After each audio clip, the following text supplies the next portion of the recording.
Desert Immigrants, Chapter 7, Part 2, by Mario T. Garcia, The Barrios. Since the majority of El Paso crimes occurred in or near the Barrios, both the city and county jails contained many Mexicans, according to one account, spent most of their time sleeping, talking, and playing cards. Jail conditions, however, do not appear to have been as pleasant as implied.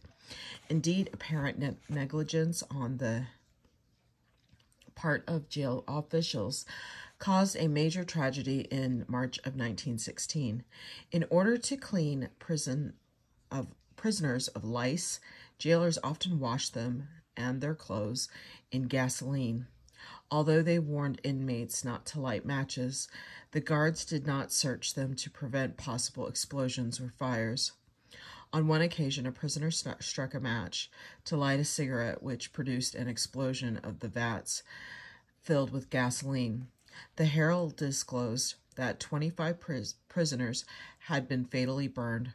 The smell of burning flesh, it vividly described the scene, quote, filled the air in the jail and made the rescue work more difficult. Those who died and the most badly burned seemed to have been the men who had already been bathed in gasoline and who stood naked while guards washed their clothes. That night, many Mexicans went to the police station asking for news of relatives or friends who had been inside the jail. The total number of casualties is hard to determine, but at least 16 Mexicans died out of 24 or 25 victims. Despite the disaster, a grand jury investigation found no negligence on the part of the police. Furthermore, officials in their testimony suggested that although the prisoners had not been searched for matches, they had disobeyed orders, and consequently the inmates could be considered responsible for the explosion. In supporting the police, Mayor Tom Lee declared that the incident had been an unavoidable accident. The mayor's attitude exemplified the reaction of many Americans to crime among Mexicans. Some attributed to what they called the Mexicans' inherent tendency toward violence. Others more correctly saw it as a result of impoverished and unsanitary living conditions. But without any relationship to racial and economic exploitation as a result, such views failed to produce any effective solution to the problems of crime, much less those of poverty. Although Paul Taylor's Chicago study was conducted in the late 1920s, its conclusion appears to applicable to El Paso as well. Taylor believed that similar to blacks and other immigrants, Mexicans received discriminatory treatment by police. He noted, for example, that officers displayed the same prejudice toward Mexicans that existed in the general community. The effect of this, Taylor concluded, is doubtless to increase arrests of Mexicans relative to arrests of native-born Americans quite independently of criminality.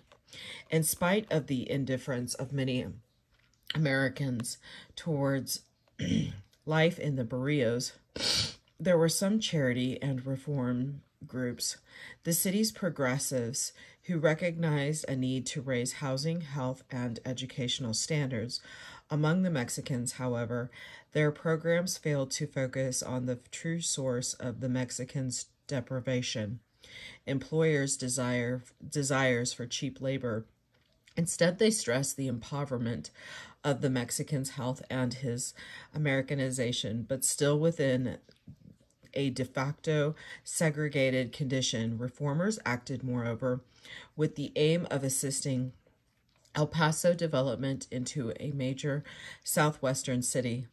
Social workers, educators, journalists, and other reformers, prisoners of their own ethnocentrism and middle-class values, emphasized social changes that would make Mexicans better and more efficient workers, and hence increase their contribution to the economic growth of the city.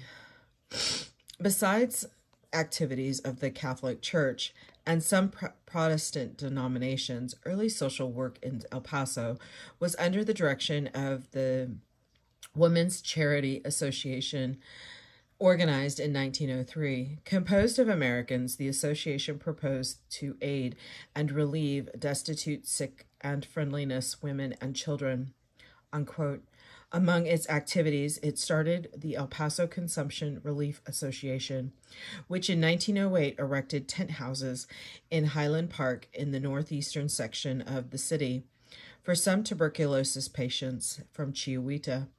Felix Martinez and a few other Mexican businessmen supported the effort by paying the expenses of one volunteer nurse, Miss Valdez, who, according to one account, did splendid work for her among her nationals, following up the clinic patients and educating them to live in a sanitary way. The Women's Charity Association also sponsored a Save the Babies campaign during the summer of 1910 to reduce infant mortality. To accomplish this goal,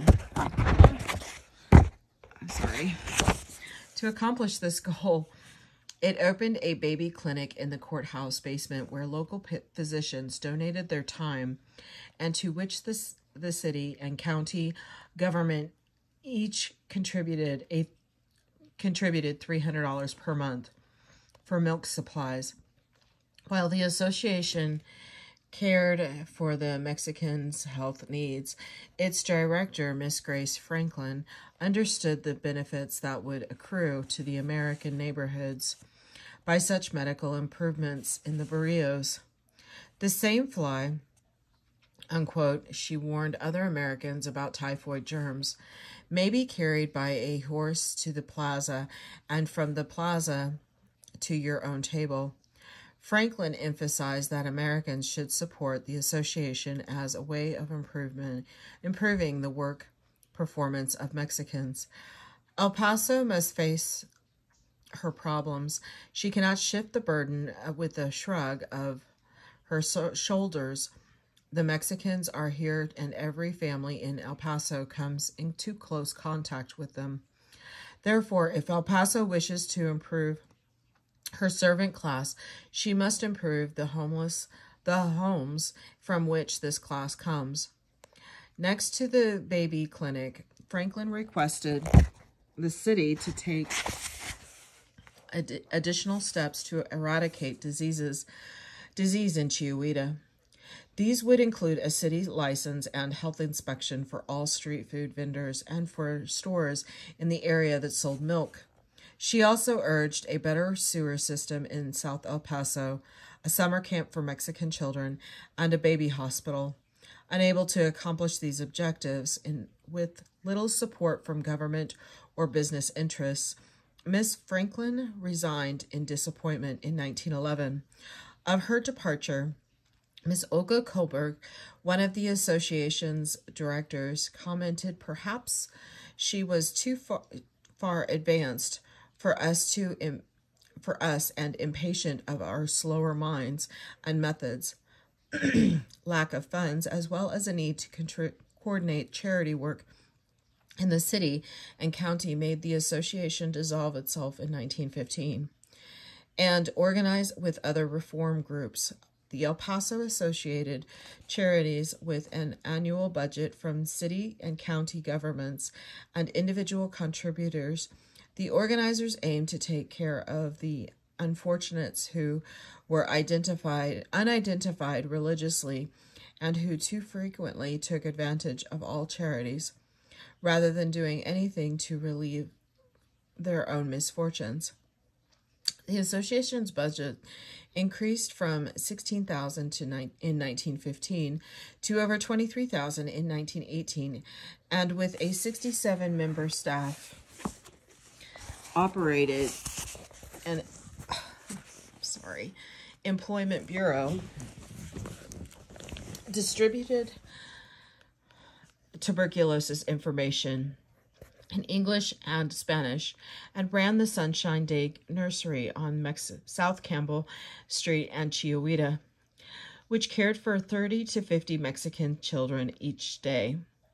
Yet the activities of the associated charities reached only a small percentage of the Mexican population, and some reformers headed to be the Herald called for a much larger program by both public and private sources. In their opinion, this had become critical by 1915 due to the significant growth in the city's Mexican population, and to increased tensions along the border as the Mexican Revolution threatened to create serious conflict in the city between Americans and Mexicans. Although its reform campaign only partially succeeded, the Herald, in a series of editorials between 1915 and 1917, stressed that it would be to do the best economic interests of El Paso if Americans established various health and educational programs for the Mexicans. The newspaper complained, for example, that neglect of sanitation by the Democratic ring in control of El Paso politics in the Mexican districts had hurt the city's tourist trade. The Herald castigated. I've never heard of that word. The Herald castigated Mayor C.E. Kelly, the head of the ring and one of El Paso's major political figures, for his failure to institute a drainage system in Chihuahua, which might eliminate the threat of smallpox, scarlet fever, and diphtheria. The health of Americans could not be divorced from the unsanitary state of Chihuahua. The Herald also pointed out it would be for their own self-protection if they imposed sanitation reforms in the South Side. Moreover, the paper noted that high death rates among Mexicans damaged El Paso's image as one of the healthiest areas in the United States. It referred to the fact that the death rate in American neighborhoods was low, but the disease in Chihuahua had raised the city's rate to 32 per 1,000 in 1914. A city like Minneapolis, by contrast, had a death rate of only 11.58 per 1,000. The Herald will refrain from making general comparisons at this time, the paper editorialized. It is enough for the present to say that El Paso's death rate is double or more than double that of Minneapolis. The paper believed that this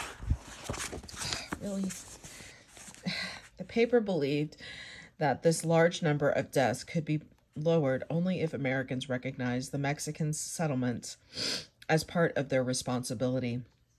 Although some citizens might denounce the border newspaper for its unflattering revelations, the Herald concluded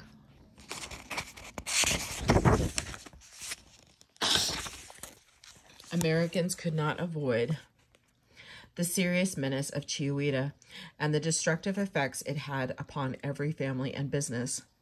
In the Herald's opinion, educational improvements represented the most significant reforms. They would allow El Paso to make more productive and profitable use of Mexican labor. While the newspaper clearly recognized that Mexicans had become indispensable to the city's economy, it believed that industries and business employing them had not fully developed this valuable resource. Too many Americans, according to the Herald, viewed the Mexicans as inferior workers and incapable of better education or skilled labor. In addition, anti-Mexican sentiments had become more pronounced due to the irritations of the Mexican Revolution along the border and the possibility of war with Mexico. The Herald warned, however, that racial conflict in El Paso would be disastrous, especially for the city's economy, which depended on cheap Mexican labor and commercial ties with Mexico. In the problem, unfortunately, it commented, a race question is involved. It is useless to try to deny it. The Herald has not been so blind as to fail to recognize that it does exist and has existed in recent years, to a degree that that was not true in earlier days. It is a sad thing, indeed, that this spirit has been allowed to rise. It spells grave misfortune for the city if it not be stifled and be kept stifled. These people are our people. They are here to stay. Their problems are our problems. And let it never be said that the English-speaking people sought to raise any barrier. Mexicans, the Herald explained, had already proved themselves competent and intelligent. It is a serious mistake, it pointed out, to think that educational or improvement work of any sort in any degree is wasted on these people. They seize eagerly upon every chance offered to them to better themselves, unquote. The Herald reported that one teacher who had arrived in El Paso with a prejudice against Mexicans had changed her mind and now found them to be receptive, responsive, enthusiastic, and ambitious. Yet the newspaper cautioned that as long as city leaders refused to better educate and train the Mexicans, there would remain a waste of human resources. Further neglect, the Herald continued, could only be suicidal, and it blamed Americans for the problems of Chihuahua. If Chihuahua is a menace to the health and peace and welfare of the city, it is our own fault. We have only ourselves to blame. We have set for those people the standards of the Dark Ages, and by our neglect we have compelled them to conform to them. If Chihuahua does not progress as we should like to have it progress, if some of the people down there do not live as we should like to have them live, if they fail to rise the possibilities of life in this splendid city, who is to blame? Can we possibly shift the blame? Is it not all upon us? Let each El Pasoan ask himself this question.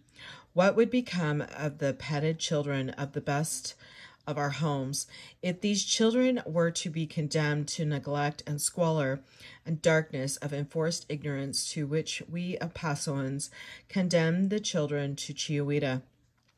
As a possible solution to the underdevelopment of Mexican labor in El Paso, the Herald recommended that the schools improve their manual training programs for Mexicans and that more money be spent in Southside schools for industrial education. If El Paso could invest $300 per English-speaking child, the newspaper observed it could certainly invest $50 per Spanish-speaking child. It is also encouraged the city to establish vocational schools patterned after those in Cincinnati.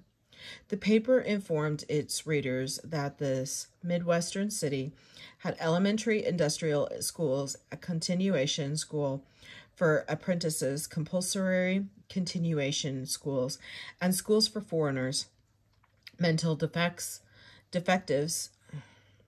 and delinquents. In addition, boys were taught how to become machinists, printers, and carpenters, while girls learned to be housewives, clerks, and to perform other roles commonly identified with women. The Herald believed that if similar facilities could be opened in El Paso for Mexicans, their natural manual abilities would be put to better use and benefit the entire economy. The Mexicans are especially fitted to train for this class of work. The Mexicans have much native skill as potters, metal workers, straw weavers, leather workers, and in many other branches of handiwork. Requiring practice and manual dexterity, the supply of raw labor is unlimited. We have been very lax in not developing it for more economic employment and consequently for the production of greater wealth and for the promoting of human welfare through well-directed and profitable industry.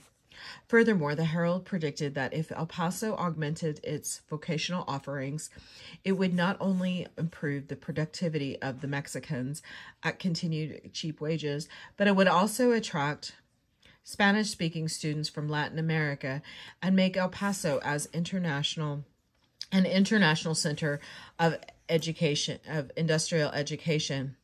The Herald's views represented a slightly more advanced outlook than those of other reformers.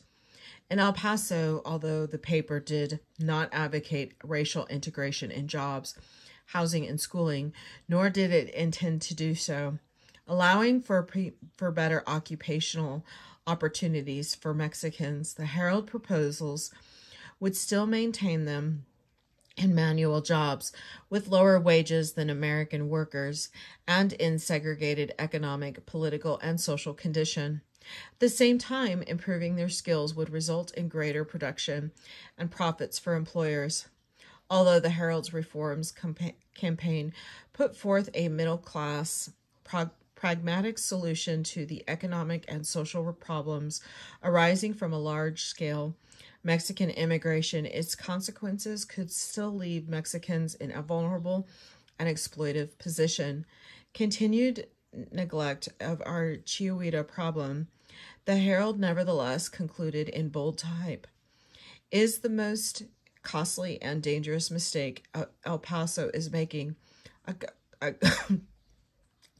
governmental error, a social menace, and a frightful economic waste.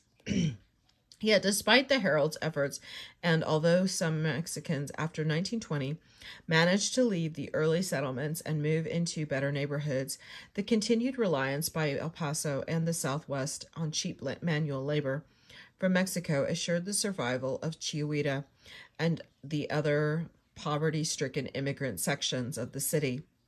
Within these barrios, however, Mexicans managed not only to live and work, but to maintain, develop, and accommodate their particular lifestyles and culture to American society. This is the end of Chapter 7. Thank you.